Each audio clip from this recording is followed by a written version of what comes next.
আসসালামু আলাইকুম। শুরু করতে যাচ্ছি ডার্ক রোমান্স। লিখেছেন মিহির আহমেদ। মেরি এখনও ঠিক সেই জায়গায় দাঁড়িয়ে আছে, চোখ দুটো স্থির। বুকের ভেতরে ধুকপুকানি যেন বেরিয়ে চলেছে। চারপাশে সব কিছু চেনা, তবু আজ যেন কেমন অপরিচিত লাগছে। তার মনে হচ্ছে এই লোকটা ইভান।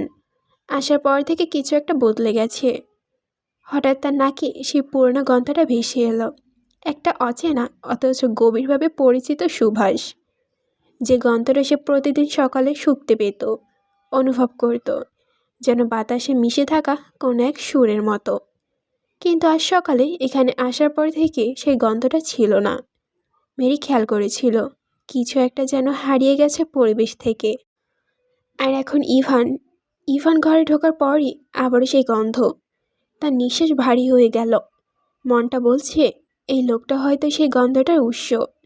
তার ভেতরটা কেমন চিনচিন করতে লাগলো। বুকের ভেতর অজানা এক টান, এক আশঙ্কা আর আকর্ষণের মিশ্র অনুভূতি। আবার মস্তিষ্ক বলছে সে সম্পূর্ণ ভুল ভাবছে। এই মানুষটাকে তো সে কোনোদিন দেখেনি, তাহলে সে কী করে হবে? কিন্তু এই মানুষটার চোখের ভেতর কিছু একটা ছিল, যা সে বুঝতে পারছে না। কিন্তু চোখে যেন অনেক কিছু বলতে চেয়েছিল। মেরির খুব অস্থির লাগছে। সে আনমনা হয়ে বসেছিল, চোখে একরাশ শূন্যতা, মুখে এক অজানা ভয়ের প্রশ্নের ছাপ। ঠিক তখনই বাইরে থেকে একটা শোরগোলের আওয়াজ এলো। প্রথমে দূর থেকে, তারপর ধীরে ধীরে কাছে আসতে লাগলো। কারো হাসির শব্দ, কারো ফিস ফিস, আর একসাথে ভেসে এলো সেই ঘোষণা, বর এসেছে, বর এসেছে। শব্দটা যেন পুরো বাড়িটা কাঁপিয়ে দিল। মুহূর্তে মেরি চিন্তা ভেঙে গেল। সে চমকে মাথা তুলল। ঘরের ভেতর থেকে যেন টেনে বের করে আনা হয়েছে তাকে বাস্তবতায়। তার বুকের ভেতর ধক করে উঠল, শ্বাস কেমন আটকে গেল। সে ধীরে ধীরে উঠে দাঁড়ালো। চোখটা দরজায় দিকে গেল। বাইরে হইচই বাড়ছে প্রতি মুহূর্তে। তার মন বলছে সব কিছু শেষ হয়ে যাচ্ছে, কিন্তু বুকের গভীরে আরেকটা কণ্ঠ বলছে কিছু একটা বাকি আছে এখনো। অভি এখনো চুপচাপ বসে আছে। তার চোখের দৃষ্টি ফাঁকা, ঠোঁট কাঁপছে, কিন্তু কথা বের হচ্ছে না। ইভানের মুখ থেকে যেসব কথা শুনল, তাতে যে অভির মস্তিষ্ক এক মুহূর্তের জন্য কাজ করা বন্ধ করে দিল। সে বিশ্বাস করতে পারছে না ইভান সে গম্ভীর আর রকচাটা মানে এই লোকটার ভিতরে এইভাবে ফুল ফুটলো। অভি আর চোখে ইভানের দিকে তাকালো, চোখে যেন আগুন জ্বলছে। অভি মাথা নিচু করে বসে রইল। তার কপাল বেয়ে ঘাম পড়ছিল, বুকের ভিতর ধুকপুকানি বাড়ছে। ভাবছে এখন উল্টোপাল্টা কিছু হলে ইভান তাকে আস্ত জ্যান্ত কবর দিবে। তার মনে হচ্ছে যেন এই মুহূর্তে বিয়েবাড়ির সব কিছু ভেঙে চুরমার করে দিবে। বাইরে থেকে ভেসে আসছে সঙ্গীতের শব্দ, হাসির আওয়াজ, বর এসেছে, বর এসেছে। কিন্তু অভির কাছে সেই শব্দগুলো যেন তার মৃত্যু ঘণ্টার মতো লাগছে। তার কানে বাজছে, তবু মস্তিষ্ক শুনতে চাইছে না। সে বুঝতে পারছে না এখন তার কি করা উচিত। ইভানকে বোঝাবে নাকি এখান থেকে পালাবে? ঠিক তখন ইভান হঠাৎ ঘুরে তার দিকে তাকালো। চোখ দুটো লাল, দৃষ্টি যেন আগুন জ্বলছে। অভির বুকের ভেতরে ধক করে উঠল। সে কিছু বলার আগে ইভান গর্জে উঠল, এইসব নাটক আমি দেখতে চাই না। এক মুহূর্তের জন্য দুজনে চোখাচোখি হলো। তারপর ইভান বড় বড় পা ফেলে দরজার দিকে এগিয়ে গেল। তার পায়ের শব্দের মেঝেতে কাঁপতে লাগলো। দরজাটা ঠাস করে খুলে দিল, আর কোনো দিকে না তাকিয়ে বাইরে চলে গেল। যেন প্রতিটা পদক্ষেপে তার রাগের বিস্ফোরিত ঘটছে। অভি স্থির হয়ে বসে রইল। তার বুকের ভিতরে কাঁপছে অজানা ভয়ে। চোখ দুটোর সামনে শুধু ঘুরপাক খাচ্ছে ইভানের মুখে সেই রাগী দৃষ্টি, সেই আগুনের চাহনি। অন্যদিকে তখন বিয়ে বাড়ির সামনে হইচই শুরু হয়েছে। ঢাক ঢোল ব্যান্ড বাজানোর শব্দ পুরো আশেপাশে মুখরিত। সব মিলিয়ে যেন এক উৎসবের দৃষ্টি। ঠিক তখন একদল ছেলে মানুষ হাসতে হাসতে গাড়ি হর্ন বাজাতে বাজাতে এসে থামলো গেটের সামনে। গাড়ি থেকে নামলো আরিয়ান খান, মেয়রের ছেলে। চেনা নাম, বড়লোক, আদব কায়দা তার শরীরে প্রতিটি ভাঁজে। কিন্তু আজ তার চোখে লাল, মুখে এক ধরনের ভাষা হাসি, আর ঠোঁটে এক ধরনের রহস্য। তার হাঁটার ভঙ্গিমা বোঝাচ্ছে সে স্বাভাবিক অবস্থায় নেই। বিয়ের আসরে ঢোকার আগে তার মাথা একবার ঘুরে উঠল। দেখা গেল সে প্রায় টলতে টলতে হাঁটছে। বন্ধুরা তাড়াতাড়ি এগিয়ে এসে তাকে ধরে ফেলল। একজন কানে কানে বলল, দোস্ত একটু ধীরে চল, সবাই দেখছে। আরিয়ান হেসে ফিসফিস করে উত্তর দিল, আজ আমার বিয়ে ভাই, একটু মজা না করলে চলে? শরীরটা চাঙ্গা হতে হবে। সকালে ডোজটা পেয়ে তার গলাটা ভারী।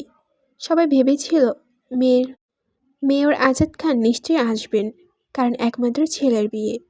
কেউ না আসলেও তিনি আসবেন, কিন্তু এতক্ষণে তার দেখা নেই। কেউ একজন বলল, স্যার হয়তো একটু ব্যস্ত, একটু পরেই আসবেন। এইসব কথার মধ্যে আরিয়ান ধীরে ধীরে বসে পড়ল সামনে। তার গলায় ফুলের মালা পরানো হলো। পাশের ক্যামেরাম্যান ফটোশ্যুট করছে, আর সে হালকা টলতে টলতে হেসে যাচ্ছে, যেন এই বিয়ে আর তার জীবন নয়, কারো অন্যায় নাটক। আর সে শুধু অভিনয় করছে মতো এক চিত্রের মতো। বাইরে ব্যান্ডের আওয়াজে আরো জোরে জোরে বাজতে লাগলো। ভেতরে মঞ্চে আলো ঝলমল করছে, সবাই আনন্দে ব্যস্ত। কিন্তু কেউ টের পাচ্ছে না এই হাসির আড়ালে লুকিয়ে আছে অনেক কিছুই। ইভান ধীরে ধীরে সিঁড়ি বেয়ে নামতে লাগলো। আশেপাশে মানুষজন আসা যাওয়া করছে, চারপাশে আলো ঝলমল করছে। সে নিচে নেমে একপাশে থামলো। চোখ ঘুরিয়ে দেখলো বরের আসনে কেউ বসে আছে। দূর থেকে আলো ছায়ার ভেতরে মুখটা চিনতে এক মুহূর্ত লাগেনি।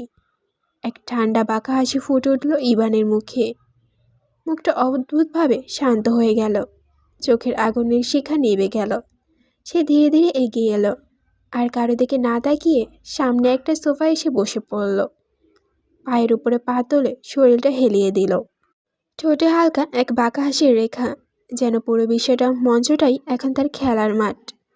তার চোখে স্থির হয়ে রইল বর আসনের দিকে। আরিয়ান খান বসে আছে, তার চোখে হালকা নেশার ছাপ। তার পাশে বন্ধুরা হাসছে আর ছবি তুলছে, কিন্তু ইভানের চোখের দৃষ্টি এত তীক্ষ্ণ যে বরকে না দেখে সরাসরি তার ভেতরটা ভেদ করে ফেলেছে। আশেপাশে কিছু মেয়েরা খিলখিল করে হাসছে। তারা বরকে না, ইভানকে দেখছে। লোকটা যেন অন্য একটা জগতের মনে হচ্ছে।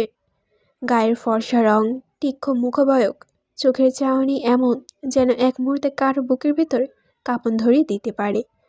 সে একটা কথাও বলছে না, তবু উপস্থিতিতে চারপাশে বাতাস ভারী হয়ে গেছে। কেউ কেউ ফিসফিস করে বলছে, ওই লোকটা কে রে?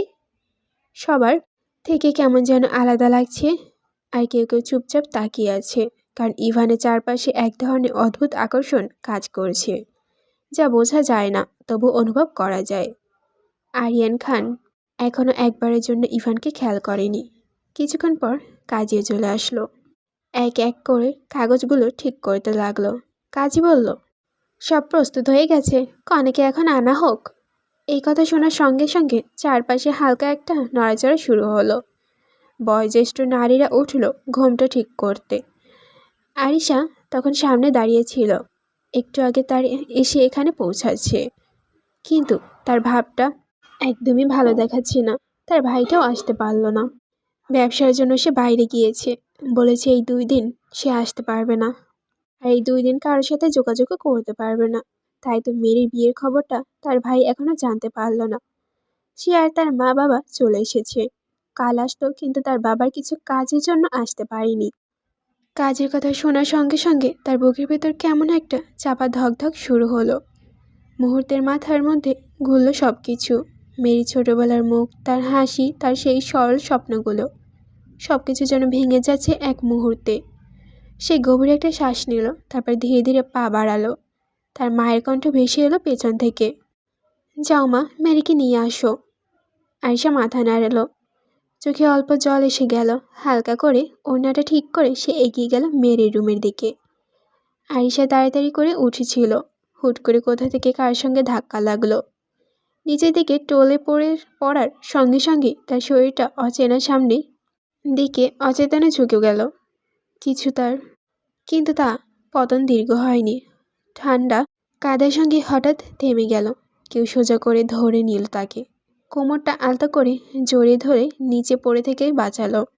আয়েশা চোখ বড় বড় করে উঠল। সারা দেহ হঠাৎ একটা উষ্ণতায় ছেয়ে গেল। সে ধীরে ধীরে উপরে তাকালো। সামনে দাঁড়িয়ে আছে অভি।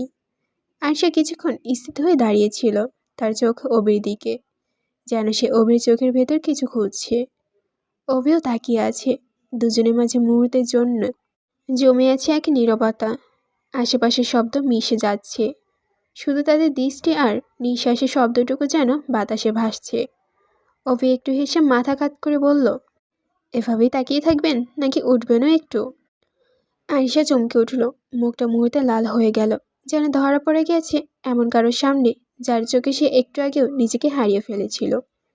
সে তাড়াহুড়ে মুখ ফিরিয়ে নিল, তারপর সোজা হয়ে দাঁড়ালো।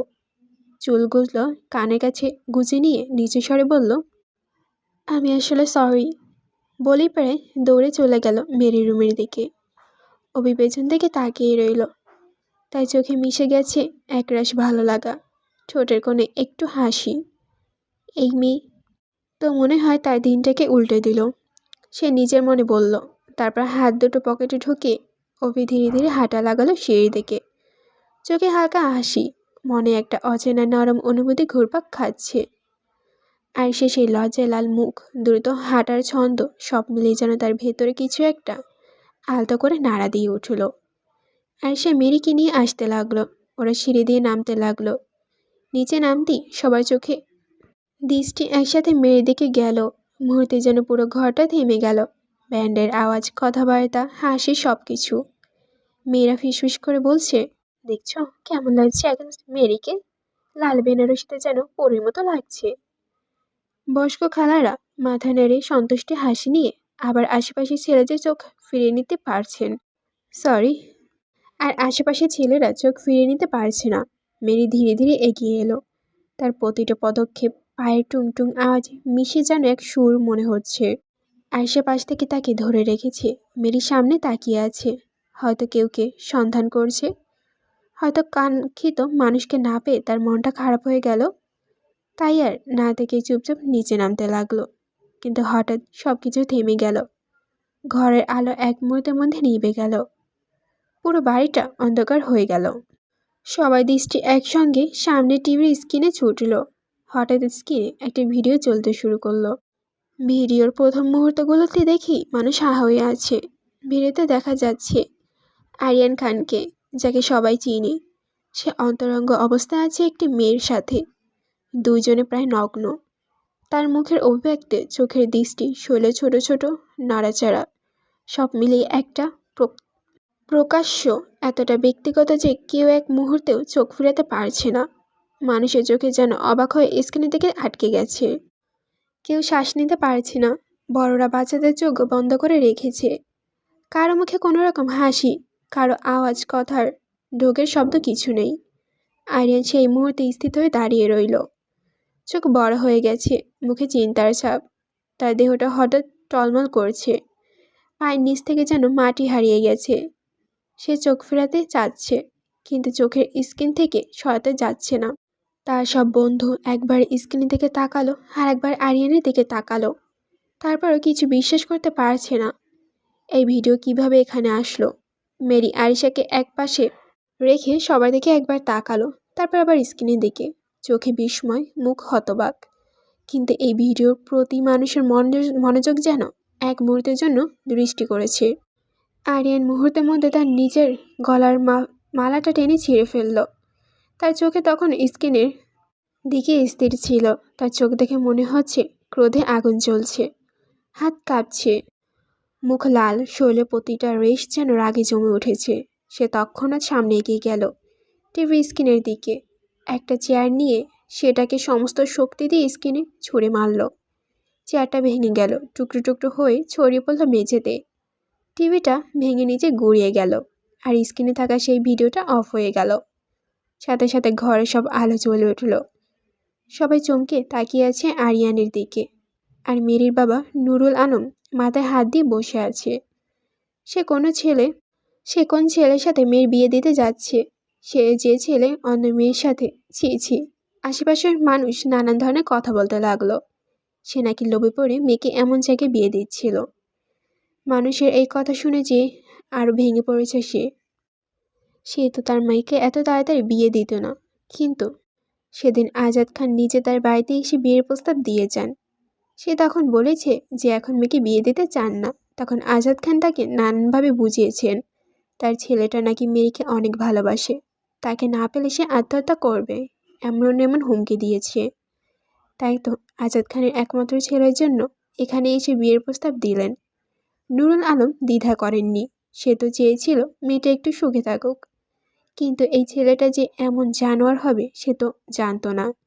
এখন সেই মেয়েকে মুখ দেখাবে কি করে? তার মেয়েটা যে তার এক কথায় রাজি হয়ে গেল। নুরুল আলম চোখ তুলে মেয়ের দিকে তাকালো। মেয়েও তার বাবার দিকে তাকিয়ে আছে। একটু দূরে তার স্ত্রী শাড়িতে আঁচল ঠিক করে সেটা মুখে লুকিয়ে কান্না করছে। আরিয়ান পরিস্থিতি সামলানোর জন্য নুরুল আলমের সামনে গিয়ে বলল, আঙ্কেল, এইসব আমি কিছুই। তার পুরো কথা শেষ করতে না দিয়ে নুরুল আলম একটা থাপ্পড় বসিয়ে দিল আরিয়ানের গালে। আরিয়ান এবার রক্তিম চোখে তাকালো। আশেপাশের মানুষ অবাক হয়ে তাকিয়ে আছে। কেউ ভাবেনি মাস্টারমশাই এমন একটা কাজ করে বসবে। নুরুল আলম আরিয়ানের কলার দীর্ঘভাবে ধরলেন। তার চোখে মিশ্র কঠোরতার রাগে এক অদ্ভুত মিশ্রণ। তোর মতো একটা অসভ্য ছেলের কাছে আমি আমার মেয়ে বিয়ে দিতে যাচ্ছিলাম? তোর বাবা বলেছে তুই নাকি আমার মেয়ের জন্য অনেক কিছু করতে পারিস, তুই নাকি আমার মেয়েকে অনেক ভালোবাসিস। আমি ভাবলাম যে আমার মেয়েকে সত্যিই ভালোবাসে সে হয়তো ওকে সুখে রাখতে পারবে, কিন্তু এখন তুই তো দেখছি একটা লম্পট, অন্য মেয়েদের সঙ্গে ছি ছি ছি। আমার রঙ্গ তামাশা করেছিলে যে আমার বলতেও পারছি না, আমার লজ্জা লাগছে। আমার ফুলের মতো মেয়েটা যে এত কোমল, এত সরল, এত বিশ্বাস, আমি সেই মেয়েটা তোর হাতে তুলে দিচ্ছিলাম। এখন নিজের উপর ঘৃণা হচ্ছে। আমার চোখের সামনে থেকে আমার পরিবার, আমার মর্যাদা সব কিছু তোর কারণে তছনছ হচ্ছে। আরিয়ান কিছু বলতে পারল না। তার চোখ বড়, মুখের রং পাল্টে গেছে। মনের ভেতর রাগ আর লজ্জা একসাথে কেঁপে উঠল। পারছে না এখন নুরুল আলমকে মেরে দিতে। কোনো শব্দ বের হচ্ছে না, শুধু গলা থেকে হাত শক্ত করে ধরায় ওই শক্তি কাছে মনে হচ্ছে কতটা সীমারেখা তিনি অতিক্রম করে ফেলেছে এই মাস্টার। মেরি স্থিরভাবে দাঁড়িয়ে রইল, চোখ দুটো কাচের মতো ফাঁকা। তার বাবা প্রতিটা শব্দ যেন হৃদয়ে লেগে গেছে তার। তবু সে কোনো কথা বলল না, শুধু চুপচাপ তাকিয়ে রইল একই দিকে, তার বাবার দিকে। সে রাগে কাঁপছে। অন্যদিকে আরিয়ান চুপচাপ তাকিয়ে আছে। আরিশা ধীরে ধীরে এগিয়ে এসে মেরি কাঁধে হাত রাখল। তার চোখে ছিল বোঝানোর চেষ্টা, ভেঙে পড়িস না, আমরা আছি। মেরি তাকালো আরিশার দিকে, চোখে এক ফোঁটা জল গড়িয়ে নেই, শুধু একটা মৃদু নিস্তেজ হাসি মাথা দিয়ে নাড়িয়ে বোঝালো সব কিছু ঠিক আছে। কিন্তু বাস্তবতায় কিছুই ঠিক ছিল না। চারপাশে তখন কানাঘুষা শুরু হয়ে গেছে। মানুষেরা নিজেদের মধ্যে ফিসফিস করছে।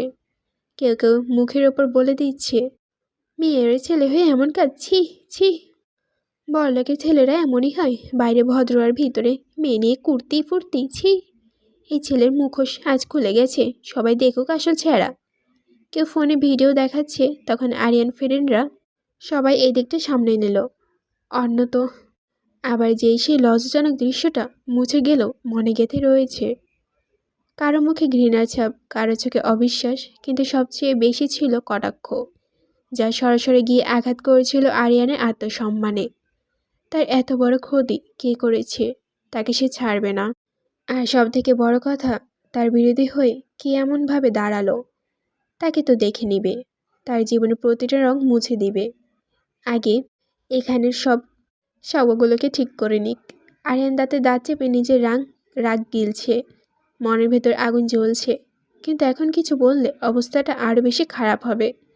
তার মাথা নিচু, হাতের মুঠ শক্ত করে রেখেছে, যেন নিজেকে আটকে রেখেছে বিস্ফোরণের হাত থেকে। তার কানে ভেসে আসছে মানুষের, ছি ছি, লজ্জা নেই, এমন ছেলে কি বিশ্বাস করা যায়? প্রতিটা শব্দ যেন তীক্ষ্ণ তীরের মতো বিচ্ছে তার বুকে। তার শরীর কেঁপে উঠছে, কিন্তু সে নীরব, কারণ সে জানে এখন প্রতিটা কথা, প্রতিটা প্রতিক্রিয়াই শুধু আরও আগুনে ঘি ঢালবে এই পরিস্থিতিতে।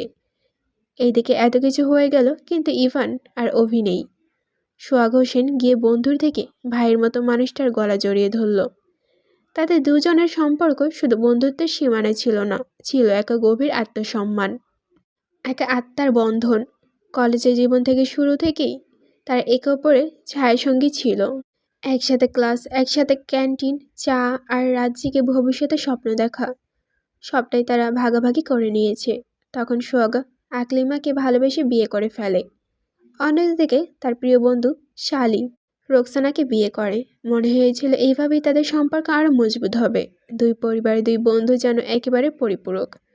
তার স্বপ্ন দেখেছিল একসাথে বড় হবে, সন্তানদের একসাথে বড় করবে, জীবনে প্রতিটা আনন্দ দুঃখ ভাগ করে নেবে।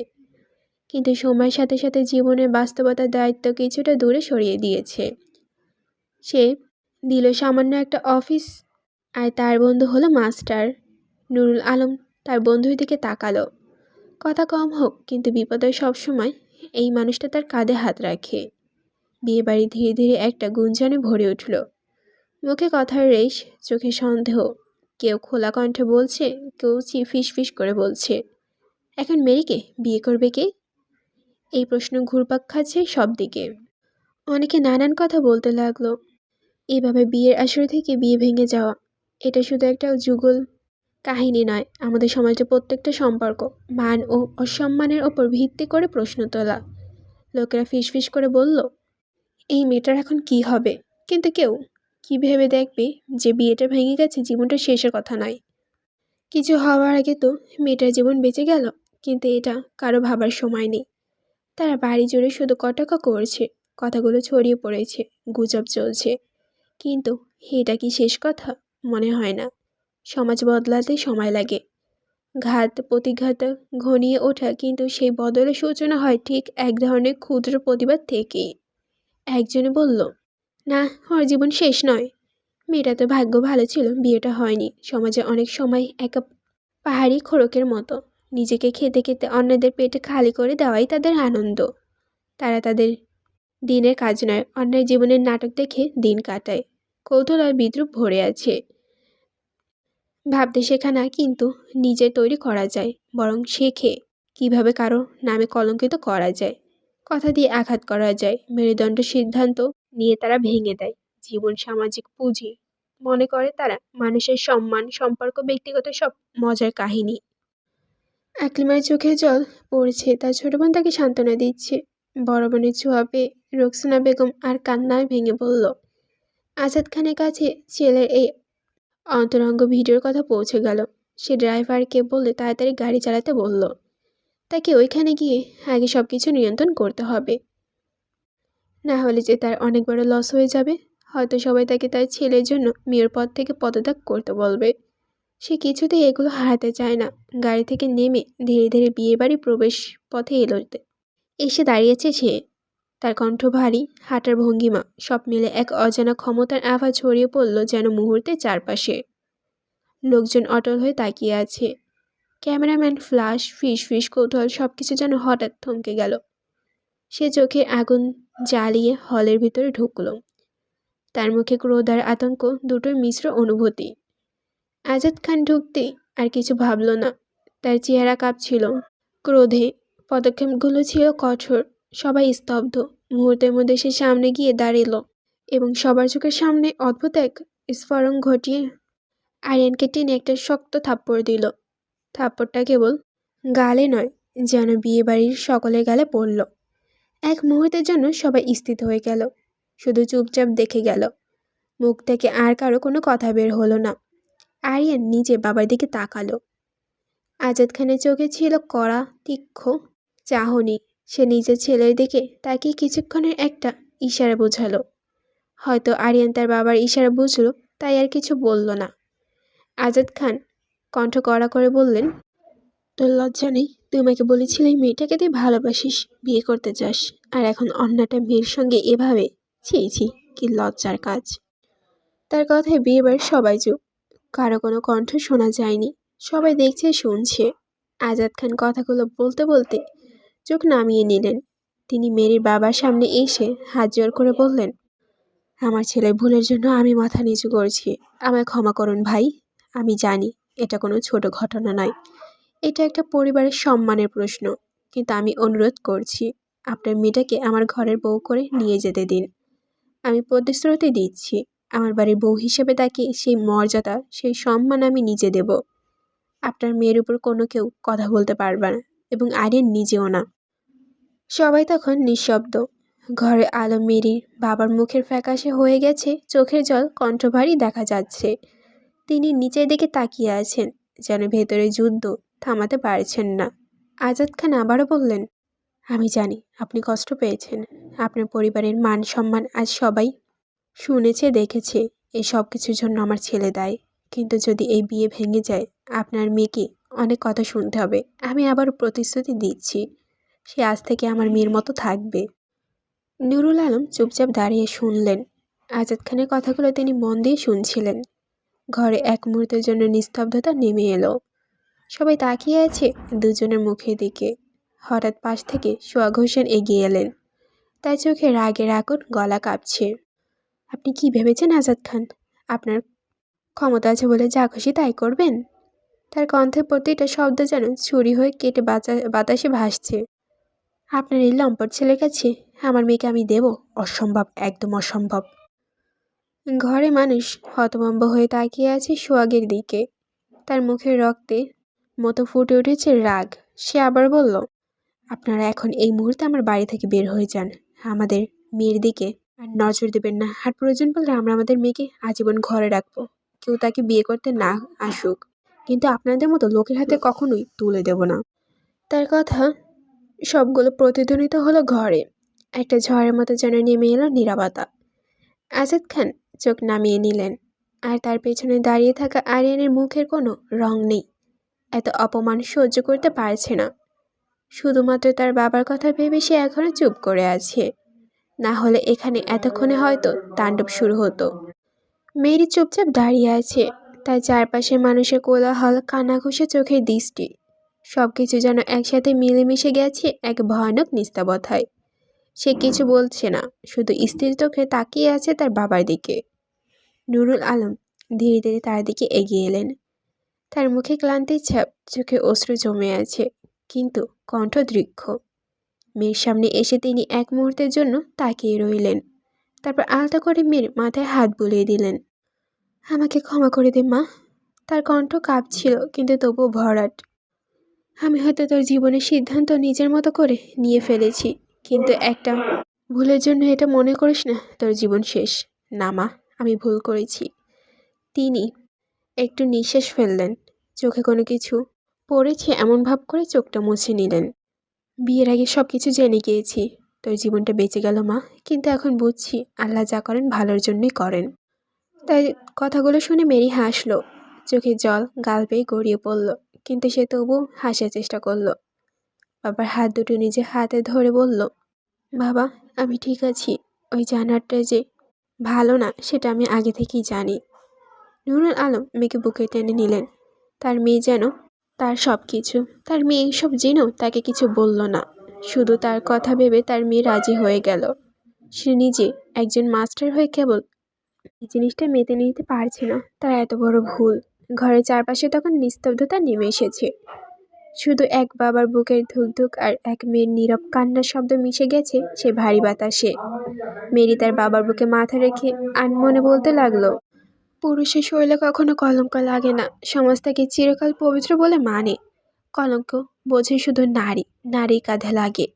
পাপ না করলেও সে দোষী, নীরবতাও তার অপরাধী। মেরি এখনো তার বাবার বুকে মাথা রেখে আছে। চারপাশে এক গভীর দৃষ্টি তাদের দিকে। এখানে উপস্থিত প্রতিটা মানুষ এখনো তার ভাগ্যে এবং তার পরিস্থিতিকে দোষ দিচ্ছে।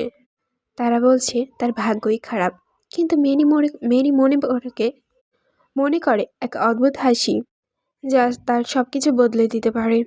সে মনে করে যে সমাজে আয়ের মতো এক লম্পট ছেলের জঘন্য ভিডিও ভাইরাল হওয়ার পরেও মানুষ তাকে কিছু বলছে না, তেমন কিছু যায় আসে না। আর সে যদি ক্ষমতাবান হয় তাহলে তো প্রশ্নই আসে না। তখন এক বয়স্ক মানুষ ধীরে ধীরে ভিড়ের মাঝখান থেকে এগিয়ে এলেন। তার মুখে করুণার ছাপ। সে নুরুল আলমের সামনে এসে দাঁড়িয়ে বলল, আলম, আমি তোমার কষ্ট বুঝি, কিন্তু এখন যদি বিয়েটা ভেঙে দাও তাহলে ভাবো তোমার মেয়েকে কে বিয়ে করবে? লোকটা আবার বলল, ছেলেদের তো কখনো কলঙ্ক লাগে না, তাই না?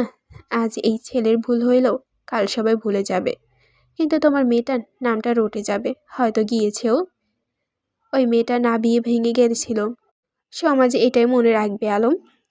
কিন্তু কিসের জন্য মেয়েটার বিয়ে ভেঙে গেল সেটা একবার কেউ জানতে চাইবে না।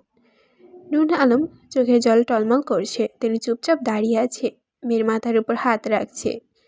মেয়ে নিচে চোখে দাঁড়িয়ে আছে। ভিড়ের মধ্যে কেউ চাপা গলায় বলল, হ্যাঁ আলম ভাই, রাজি হয়ে যান, বিয়ে হয়ে যাক, না হলে আপনার মেয়েকে কেউ বিয়ে করবে না।